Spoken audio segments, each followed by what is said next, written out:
Tala mati tala nani kina nano kana. Matisin.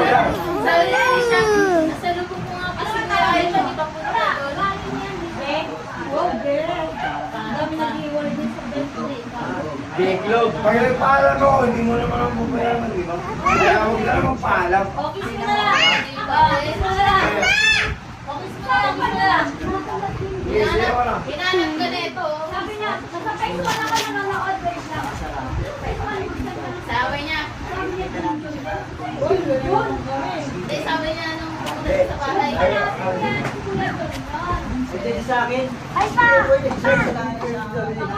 Ayan, sabi niya sa Astrid, ano, pulang-pulang ka naman ako ko. Pangyayan. Huwag ko rin pangyayan mo ko dyan. Astrid! Huwag ko rin pangyayan mo ko.